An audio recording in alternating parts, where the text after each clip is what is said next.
Hello students, how are you? I hope you all are quite well. Happy independence day to all of you. स्वागत है आप सभी का special commerce classes with Geeta ma'am में। मैं हूँ गीता और आप देख रहे हैं मेरा यूट्यूब चैनल जिसमें मैं करवाती हूँ आपको बोर्ड के क्वेश्चन। आज मैं आपको करवाने वाली हूँ CBSE सेट 2 मार्च 2020 का 4 मार्क क्वेश्चन। लेसन नेम है नोट फॉर प्रॉफिट ऑर्गेनाइजेशन।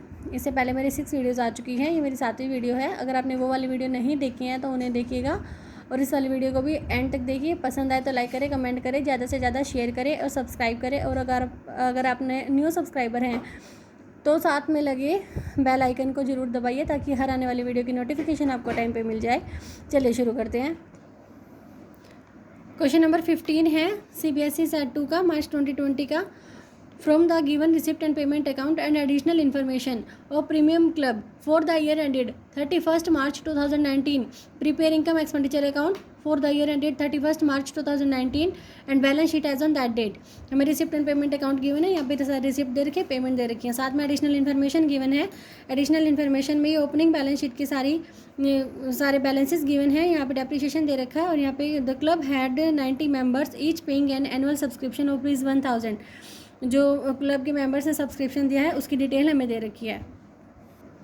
सबसे पहले हम करते हैं अपनी opening balance sheet. Opening balance sheet में असेट के साइड क्या आएगा? सबसे पहले ये जो रिसिप्ट एंड पेमेंट अकाउंट में रिसिप्ट साइड में जो सबसे ऊपर टू बैलेंस BD है उसको उठा के हम ओपनिंग बैलेंस शीट का कैश का बैलेंस लिख देंगे, क्योंकि हमारे कैश का बैलेंस होता है। जो क्लोजिंग बैलेंस होता है वो हमारे क्लोजिंग बैलेंस शीट में कैश का बैलेंस होता है। अभी हम सिर्फ ओपनिंग बना रहे हैं तो पहले ओपनिंग की चीज़ों को ही देखेंगे। यहाँ से कैश का बैलेंस लेने के बाद बाकी सारी इन्फॉर्मेशन जो ओपनिंग बैलेंस शीट के वो हमें मिलेगी एडिशनल इन्फॉर्मेशन से। एडिशनल इन्फॉर्मेशन में दे रखा फर्नीचर एंड इक्विपमेंट 1,80,000, वो उठा के हमने एसेट साइड में लिख दिया। उसके बाद दे रखा सब्सक्रिप्शन इन एरियर्स, यानी कि आउटस्टैंडिंग सब्सक्रिप्शन है हमारा 15,000 का, इसको भी एसेट साइड में लिख दिया। आउटस्टैंडिंग सैलरी है 13,000 की, इसको उठा के लायबिलिटी साइड में रख दिया। इसके बाद एसेट का टोटल करा तो आया हमारा 2,75,900, उसमें से 13,000 को लेस करा तो हमारा बैलेंस आया है 2,62,900। ये हमारा कैपिटल फंड हो जाएगा और इसके साथ में बैलेंसिंग फिगर लिखना ज़रूरी है। इसके बाद हम तैयार करेंगे अपना income and expenditure account. Income expenditure account कैसे तैयार करते हैं?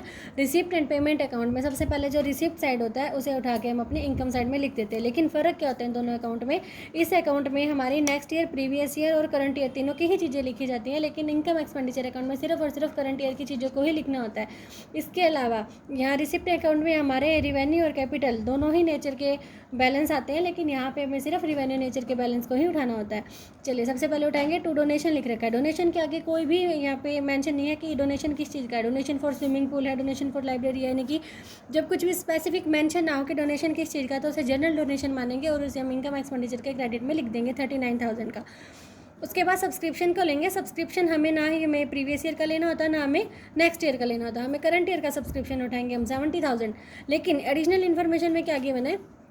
The club had 90 members each paying annual subscription of ₹1,000, यानी कि अगर 90 मेंबर हैं और 1,000 रुपये एक मेंबर ने दिए हैं तो टोटल सब्सक्रिप्शन हमारा आ रहा है 90,000 का। और क्वेश्चन में गिवन कितना है? 70,000 का। तो यानी इट मीन्स क्या हो गया हमारा कि 20,000 जो सब्सक्रिप्शन है वो हमारा आउटस्टैंडिंग सब्सक्रिप्शन है। हम यहाँ पे प्लस कर देंगे आउटस्टैंडिंग सब्सक्रिप्शन को और साथ में लिखेंगे जरूर कि करंट ईयर का है। करंट ईयर के आउटस्टैंडिंग सब्सक्रिप्शन को हम ऐड करते हैं, टोटल सब्सक्रिप्शन हो गया 90,000।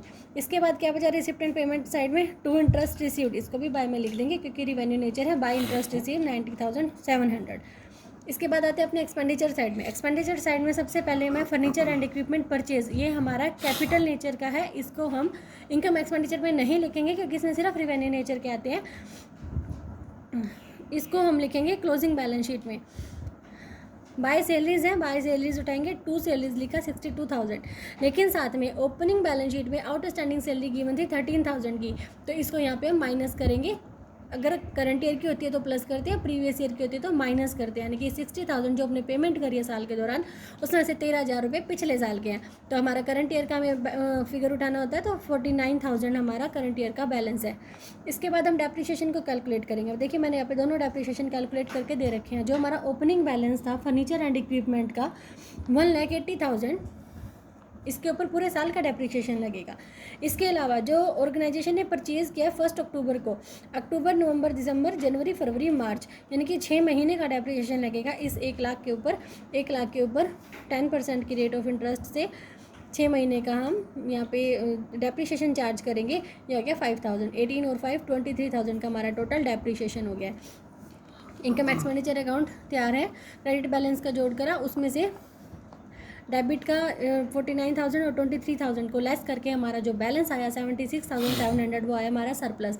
अगर क्रेडिट साइड ज़्यादा है तो बैलेंस आएगा हमारा सरप्लस में, और अगर डेबिट साइड ज़्यादा है तो हमारा बैलेंस आएगा डेफिसिट में, उसे हम बाय डेफिसिट लिख देंगे। क्वेश्चन में हमारा आया टू सरप्लस। इसके बाद आते हैं हम अपनी क्लोजिंग बैलेंस शीट की तरफ। क्लोजिंग बैलेंस शीट में सबसे पहले कैश का बैलेंस लिखेंगे, रिसिप्ट एंड पेमेंट अकाउंट से उठा के बाय बैलेंस सीडी में 68,600 का जो हमारा कैश का बैलेंस है वो लिख देंगे। उसके बाद फर्नीचर एंड इक्विपमेंट का बैलेंस लेंगे हम अपनी ओपनिंग बैलेंस शीट से, जो रुपीज़ 1,80,000 का था। फिर इसमें प्लस करेंगे, अगर हमने ड्यूरिंग द ईयर अगर कुछ परचेज़ किया है, साल के दौरान कुछ खरीदा है तो वो प्लस कर देंगे, और अगर कुछ बेचा है, सेल करा है तो वो माइनस कर देंगे। इस क्वेश्चन में हमने परचेज़ करा है तो प्लस कर रहे हैं यहाँ पे 1,80,000, प्लस में 2,80,000, और माइनस में हम करेंगे डेप्रिसिएशन जो अभी हमने कैलकुलेट करा था 23,000 का, वो हम यहाँ से लेस कर देंगे। तो 2,57,000 हमारा फर्नीचर एंड इक्विपमेंट का बैलेंस आ गया। अब देखिए आउटस्टैंडिंग सब्सक्रिप्शन इस साल का कैलकुलेट करा तो आया था 20,000, और प्लस में 3,000 कैसे आया। ओपनिंग बैलेंस में हमारे पास आउटस्टैंडिंग सब्सक्रिप्शन था 15,000 का, और ड्यूरिंग द ईयर हमें पिछले साल वाला जो मिला है वो मिला है 12,000 का, 12,000 का, तो 15 में से 12 ही मिले हैं, 3,000 अभी भी बाकी हैं। तो ये हमारे 3,000 प्रीवियस ईयर का आउटस्टैंडिंग सब्सक्रिप्शन है, और इसको यहाँ बैलेंस शीट में लिखेंगे कि ये करंट ईयर का है, ये प्रीवियस ईयर का है। फिर इन दोनों को जोड़ के जो है 23,000 का सब्सक्रिप्शन हम एसेट साइड में लिख देंगे। आते हैं लायबिलिटी साइड की तरफ। सबसे पहले एडवांस सब्सक्रिप्शन जो यहाँ पे दिया गया था 9,000 का एडवांस में मिल गया था, इसको हम लायबिलिटी में लिखेंगे 9,000 को।